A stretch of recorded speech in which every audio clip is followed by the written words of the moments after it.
Raster जो base software है ना वो फोटोशॉप है। फोटोशॉप में आप रास्टर इमेजेस पर काम करते हैं, जबकि इलस्ट्रेटर जो है ना वो वेक्टर पर डिपेंड करता है, वेक्टर बेस्ड सॉफ्टवेयर है। ठीक है, तो रास्टर को आप इससे समझे जो पिक्सल्स पर डिपेंड करते हैं। पिक्सल्स के एग्जांपल ऐसे है जिससे आपने कोई अपना इमेज क्लिक किया होता है और उस इमेज को आप देखें वो पिक्सल्स पर डिपेंड कर रहा होता है। ठीक है, जबकि जो शेप्स होती है ना, कोई सर्कल हुआ, कोई आपने रेक्टेंगल बनाया, वो शेप्स जो है वो वेक्टर बेस होती है, वो पॉइंट्स पर डिपेंड करती हैं, स्केलेबल होती हैं। स्केलेबल मतलब आप उनको जितना मर्जी बढ़ा लें, उनका साइज इंक्रीज कर लें, शेप जो है वो उसी फॉर्म में रहती है, वो चेंज नहीं होती, उसके उससे पिक्सल्स खराब नहीं होती, क्योंकि वो पिक्सल पर तो डिपेंड ही नहीं करती ना, वो स्केलेबल होती है, बढ़ा सकते हैं साइज, कोई इम्पैक्ट नहीं होता। जबकि आप रास्टर इमेज को, जो फोटोशॉप की किसी इमेज को साइज इंक्रीज करते हैं तो वो अपनी क्वालिटी लूज कर जाती है। ठीक है, मतलब आप जब फोटोशॉप पर काम करें तो इस चीज का ध्यान रखें कि आपने जो फाइल सिलेक्ट की है उसको चूज करते हुए जो डायमेंशंस आप ले रहे हैं वो आप राइट डायमेंशंस पर काम करें। अगर आपको इंस्टाग्राम के लिए डिजाइन करना है, 1080 वाला पिक्सल्स लेंगे। बाद में आप चाहें कि आपने 1080 नहीं लिया, आपने ले लिया कुछ 600 बाय 600, और आप उसको साइज इंक्रीज करेंगे तो वो इमेज उस क्वालिटी में नहीं रहेगा, वो पिक्सलेट कर जाएगा।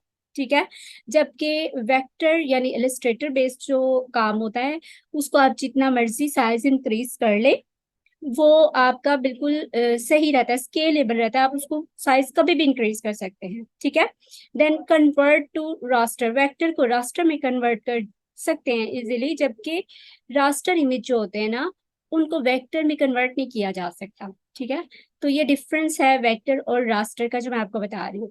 देन वेक्टर इमेजेस जो है वे एसवीजी और सीएमजी इस फाइल फॉर्मेट्स में सेव हो जाती है। मतलब अगर कोई क्लाइंट आपके पास आ जाए और वो ये कहे कि मुझे एसवीजी फाइल चाहिए या मुझे ईपीएस चाहिए, तो आपको आइडिया होना चाहिए कि आप किस सॉफ्टवेयर में काम करेंगे। ईपीएस का काम जो है वो वेक्टर में होगा, जबकि बीएमपी, जेपीजी, गिफ और पीएनजी जो है, इसके अलावा पीएसटी, ये बनते हैं रास्टर बेस्ड सॉफ्टवेयर में, मीन्स के फोटोशॉप। ठीक है, तो रास्टर का ये डिफरेंस भी आपको यहाँ वाजिया हो जाएगा। इसमें ये देखें, वेक्टर जो होते हैं ना, इसको अगर आप करीब से देखें, स्केल करके देखें, बढ़ा के देखें इसका साइज, तो वो परफेक्ट रहता है, उसमें वो पिक्सलेट नहीं करता। जबकि रास्टर इमेज का जब साइज उसको जूम करेंगे आप तो वो पिक्सलेट कर जाएगा। Then source files, source files क्या होती हैं, क्लाइंट आपसे ना अक्सर डिमांड करता है कि आप उनको जो भी आपने काम किया है उसकी सोर्स फाइल दें। सोर्स फाइल होती है जिससे वेक्टर की इलिस्ट्रेटर की फाइल जो होती है ना, उसको आप सेव करते हैं तो वो सोर्स फाइल कहलाती है। जब आप उसे जेपीजी में करते हैं या पीएनजी में करते हैं तो वो एक मतलब सोर्स फाइल नहीं होती, वो एडिटेबल नहीं होती। सोर्स फाइल का बेसिक मकसद ये होता है कि वो एडिटेबल हो। जैसे कि आपने पीएसटी देखी थी ना, मैंने आपको सिखाया था कि पीएसटी कैसे सेव करते हैं, इस तरह वेक्टर की जो फाइल होती है ना इलिस्ट्रेटर की, वो सोर्स फाइल कहलाती है, उसे एआई फाइल बोलते हैं। ठीक है, अच्छा, सोर्स फाइल्स किस लिए ये वेक्टर सॉफ्टवेयर क्यों यूज होता है Illustrator? For logo designing, charts, icon और इस तरह का काम। देन फोटोशॉप का काम किस लिए यूज किया जाता है? ये होता है स्क्रीन के लिए, वेब के लिए, जो आप स्क्रीन के लिए डिजाइन करते हैं। मतलब जो आप फेसबुक पोस्ट बनाते हैं, जो आप इंस्टाग्राम पोस्ट बनाते हैं, जो स्क्रीन पर आपको नजर आ रहा हो, वो होता है फोटोशॉप में डिजाइन। तो अब आप भी अगर कोई आपसे पूछ ले तो इस लेवल पर होंगे, आप उनको बता सकते हैं कि क्या काम फोटोशॉप में किया जाता है और कौन सा काम जो है वो इलिस्ट्रेटर में किया जाता है। तो याद रखें, प्रिंटिंग से रिलेटेड जो काम होगा वो होगा वेक्टर में, और जो स्क्रीन के लिए डिजाइन होगा वो किया जाएगा फोटोशॉप में। ठीक है, तो इसकी सोर्स फाइल जो है ना वो ही बात है, source files to be send to the printer, यानी ये प्रिंट के लिए बेहतर है।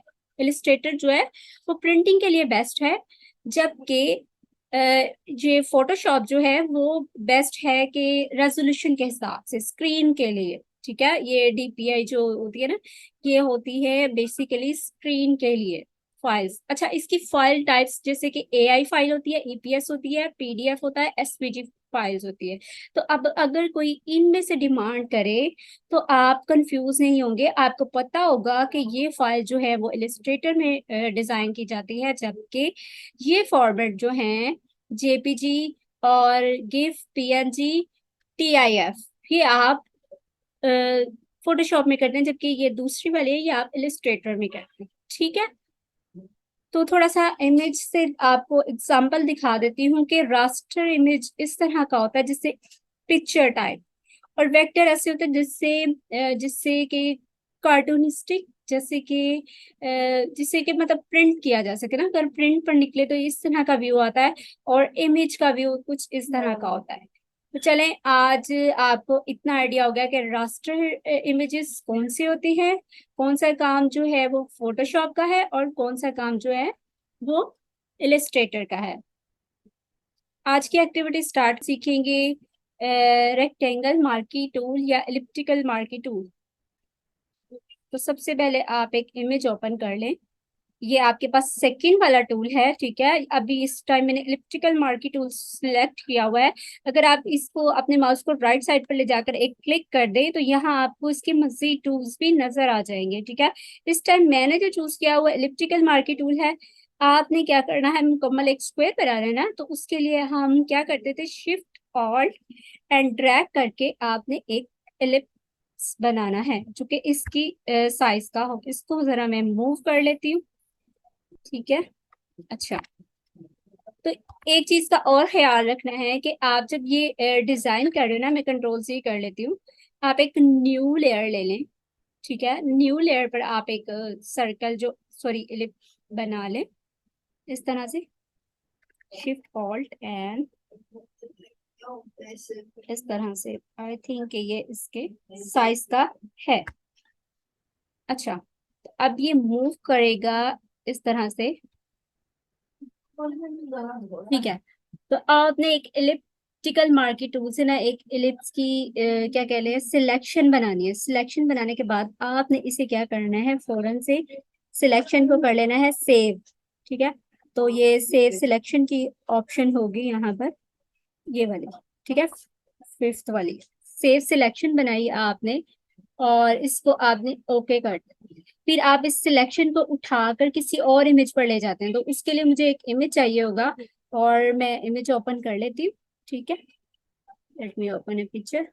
ओपन करना है, एम्बेड नहीं करना, अदरवाइज वो इसी डॉक्यूमेंट का हिस्सा बन जाएगी।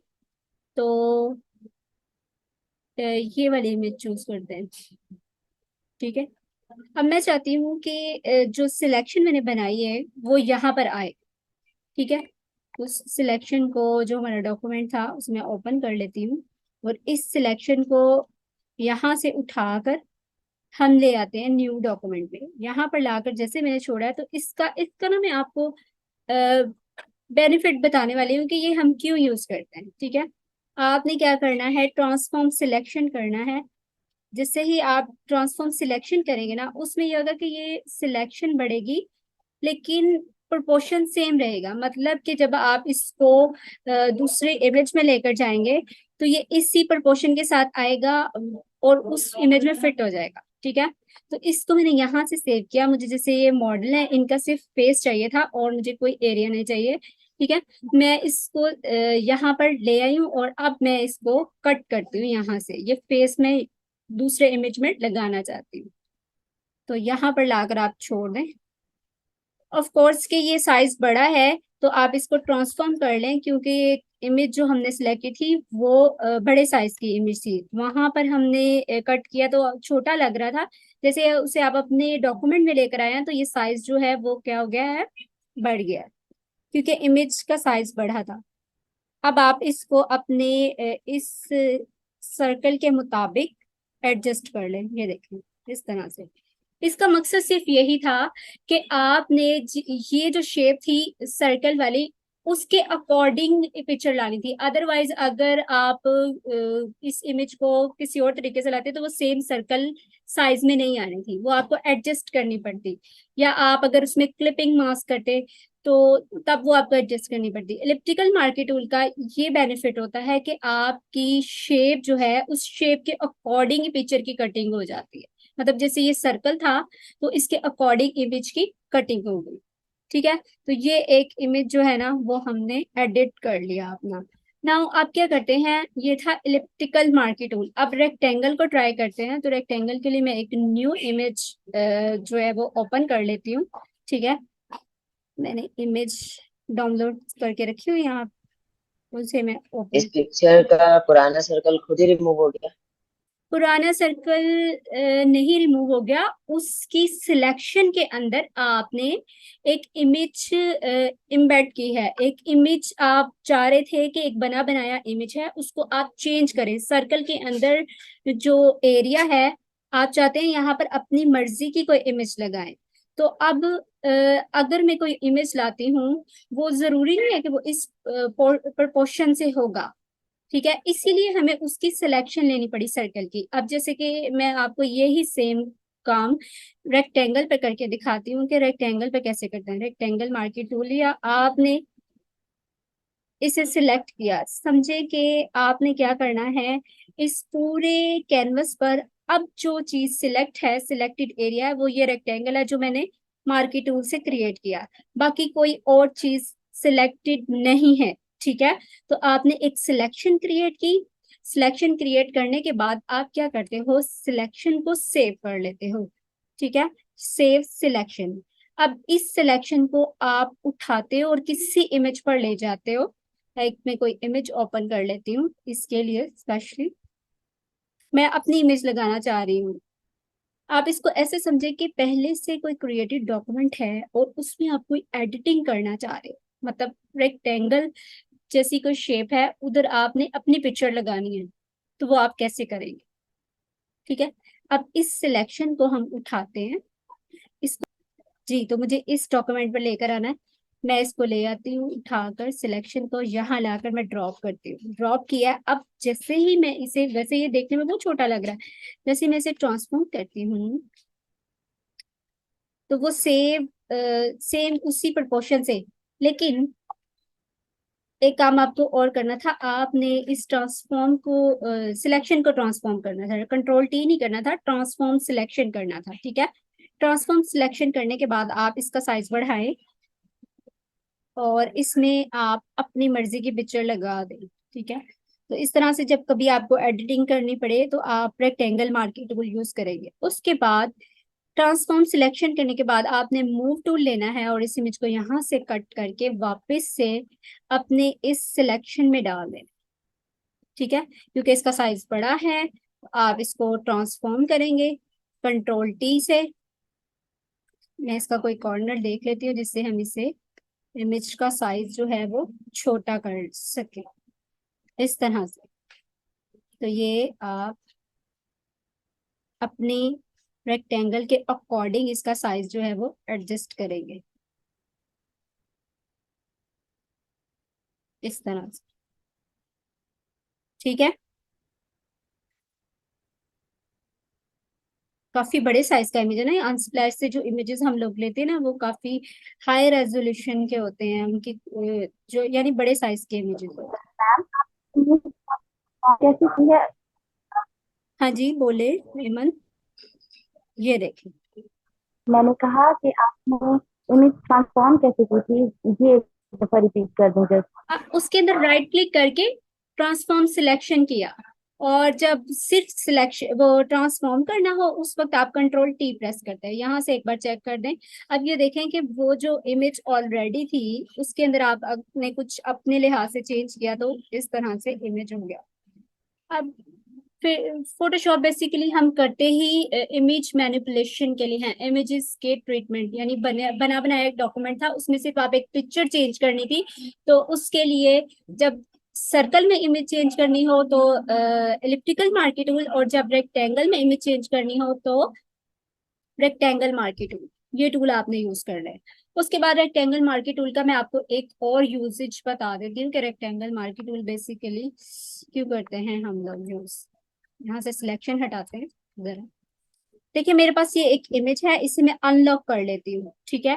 और मैं चाहती हूँ कि इस इमेज को मैं थोड़ी सी एडिटिंग करूँ, इसके साथ कुछ ट्रीटमेंट्स अप्लाई करूँ। उसके लिए मैं करती हूँ क्या, कि मैं सिंपली एक एलिप्टिकल मार्केट टूल लेती हूँ और मैं एक एलिप्स यहाँ पर ड्रॉ करती हूँ। लेट्स सपोज कि मैंने इस तरह से ड्रॉ कर लिया। उसके बाद मैं चाहती हूँ कि इस इमेज को जो है मैं थोड़ा सा फेदर दे दूँ। फेदर क्या होता है अभी आपको पता चल जाएगा। फेदर वैसे क्या कहते हैं, ब्लरनेस को, ठीक है। तो मैं इसको 500 पिक्सल्स का फेदर दे रही हूँ, क्योंकि ये बहुत बड़े साइज का इमेज है। इस पर 50 पिक्सल्स का फेदर, रेडियस का फेदर या 200 का वर्क नहीं करेगा, ठीक है। क्योंकि इमेज की क्वालिटी बहुत हाई है, पिक्सल्स जो है ना वो आपको ज्यादा सिलेक्ट करनी पड़ेगी। ये करते ही मैं क्या करती हूँ, अभी मैंने फेदर ऐड किया, अब फेदर में कहाँ ऐड करना चाह रही हूँ, इनवर्स साइड पर। इनवर्स किया मैंने, इनवर्स मतलब ये सर्कल वाली एरिया को छोड़कर ये जो एरिया है बाकी का, यहाँ पर मैं फेदर ऐड करना चाह रही हूँ, ठीक है। उसके लिए मैं क्या करती हूँ, ये बैकग्राउंड जो डिफॉल्ट कलर हैं इनमें से कोई कलर फिल करती हूँ। मैंने प्रेस किया ऑल्ट एंड बैक स्पेस। जिससे ही मैंने किया तो ये देखें क्या हुआ कि इमेज के बैकग्राउंड पे जो कलर था, व्हाइट कलर फिल हुआ था इस वक्त, वो इसने उसका फेदर लगा दिया इमेज को। तो एक इमेज जो है ना वो एडिट हो गया। लेकिन मुझे ये फील हो रहा है कि व्हाइट की जगह अगर मैं ब्लैक कलर ऐड करूँ तो ये ज्यादा एलिगेंट लगेगा। तो हम इसे चेंज करके देखते हैं। मैं इसको कंट्रोल Z करती हूँ, अंडू कर देते हैं यहाँ से, कंट्रोल Z, और देखते हैं कि ब्लैक कलर के साथ ये कैसा लगेगा। मीटिंग का टाइम जो है ना वो एंड होने वाला है, कोई बात नहीं, लिंक दोबारा जनरेट कर लेते हैं।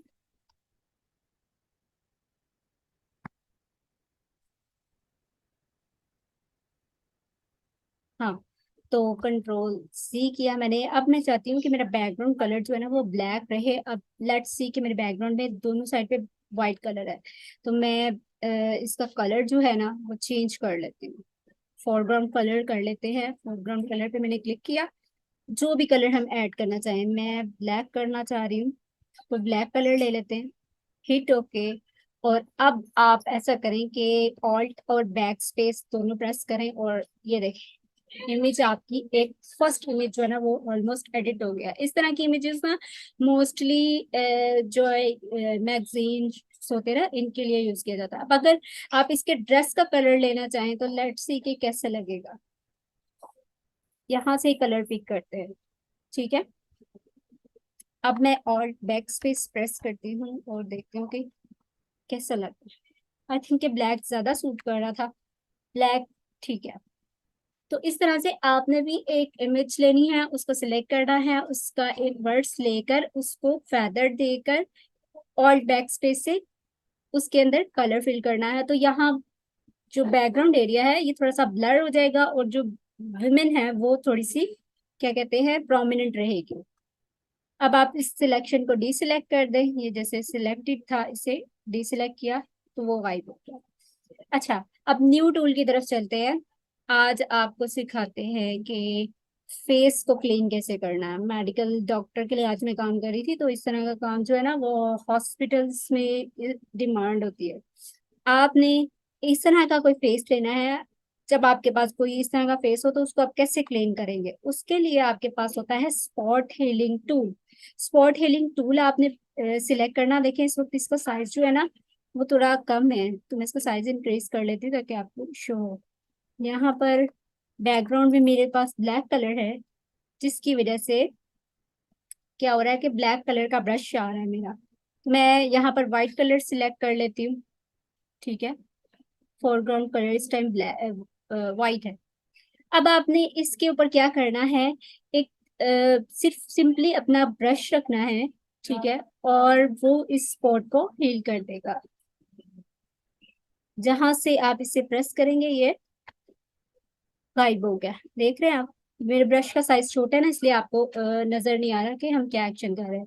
मैं साइज ब्रश का थोड़ा सा इंक्रीज कर देती हूँ, इतना कि ये इसके ऊपर रखे तो ये देखें यहाँ से हमने एक्नी को जो गायब कर दिया। तो ये बेनिफिट होता है स्पॉट हीलिंग ब्रश टूल का। ठीक है। इस तरह से अगर आपके अपने फेस पर कोई एक्नी है या अपनी फैमिली में किसी के है, तो आप फेस को क्लीन कर सकते हो। ठीक है। थोड़ा सा जूम इन करके काम कर ले, कंट्रोल प्लस दबाएं और ये जूम हो जाएगा, फिर आपको काम करने में आसानी होगी, आपको पता होगा कि आप क्या कर रहे हैं। इस तरह से यहाँ से आपने स्पॉट को हील कर, फेस क्लीन हो जाता है। ठीक है। कंट्रोल जीरो और ये नॉर्मल आ गया। ठीक है। तो आपने बिफोर आफ्टर करना है, जैसे ये मैंने किया आपने भी करके दिखाना है कि स्पॉट हीलिंग का क्या रिजल्ट आता है। नेक्स्ट टूल अब ट्राई करते हैं, उसके लिए मैं न्यू पिक्चर ले आती हूँ। आपके पास इस तरह का अगर सिचुएशन आ जाए कि किसी के फेस पर बहुत ज्यादा स्कार है, यानी कि वो तो थे ना कम से स्पॉट्स, तो आपने बड़ी इजीली उसे कर लिया। लेकिन जहाँ ऐसी सिचुएशन आ जाए कि किसी का फेस बहुत ज्यादा एक्नी वाला है, तो आप उसको कैसे हैंडल करेंगे। आपने क्या करना है, पैच टूल लेना है सिंपली। पैच टूल से एक करीब करीब पैच बनाना है जहां भी स्कार है, और उसको इस तरह से मूव कर देना जिस स्किन के साथ आप रिप्लेस करना चाह रहे हैं। मतलब मैं चाहती हूँ कि ये स्किन यहाँ से इस तरह की हो जाए। ठीक है। तो बेसिकली इस टूल ने क्या किया कि जो मैंने पैच क्रिएट किया था उसको जिस साइड पर रिप्लेस किया, वहां से उसने स्किन उठाकर स्किन के साथ मिक्स कर दी, तो उसका फेस थोड़ा सा क्लीन हो गया। इसी तरह से आप ये छोटे छोटे से पैचेस बनाते जाएं और क्लीन एरिया पर रखें जहां से आप पैच करना चाहते हैं रिप्लेस। स्किन देखें क्लीन हो रही है आपके सामने। थोड़ा डिटेलिंग का काम होता है ये, लेकिन यकीन करें कि इस तरह का काम आता है और हॉस्पिटल्स में बहुत जरूरत होती है। इस तरह से तो पैच टूल समझ आ रहा है आप लोगों को। जी मैम। बहुत इजी अगर है। पूरी स्किन पे दाने हो तो कहाँ से रिप्लेस करें स्किन? यानी कि देखें मैं जिस साइड मूव करूंगी ना, मैं अभी एक पैच बनाती हूँ, ये देखें ये मैंने पैच क्रिएट किया। अब ये पैच मुझसे ना पूछ रहा है कि इसको किस साइड लेके जाना, जैसे एरो बना हुआ है, मैं इसको इस साइड लेकर आ रही हूँ, तो ये जहां मैंने पैच रखा है अपना, ये उस स्किन के साथ इसने रिप्लेस कर दिया। ठीक है। अब ये देखें मैं क्लीन एरिया पे रखती हूँ ताकि मुझे क्लीन वाला हिस्सा मिल जाए और इनकी स्किन जो है वो रीजनरेट हो जाए। तो ये देखें ये डॉक्टर्स नहीं करते, वो फोटोशॉप में ये काम करवाते हैं। और हर चीज जो है ना वो अलवियन ही है, काम जो सारा बैठ कर डिजाइनर ही कर रहे होते हैं, और डॉक्टर्स ऐसे ही अपना नंबर बना रहे होते हैं। अब कोई बिगनर है, किसी ने अभी अभी डॉक्टरेट किया, उनके पास क्लाइंट्स भी ना हो, तो उन्होंने इस तरह का काम जो है डिजाइनर से करवाना होता है।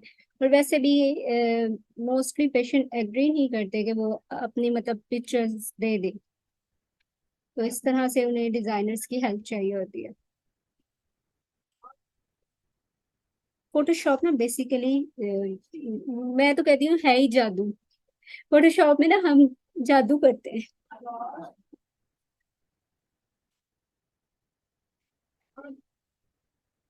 आपके सामने ही है किस तरह से इनका फेस बहुत ज्यादा एक्नी वाला था और ये फ्री हो रहा। तो मैं जरा बड़े बड़े पैचेस ले लेती हूँ ताकि ना एक बार इनका फेस जो है वो जल्दी से क्लीन हो जाए। आप जब करें तो डिटेल में कीजिएगा। ठीक है। इस तरह से उससे जरा नीटनेस आती है।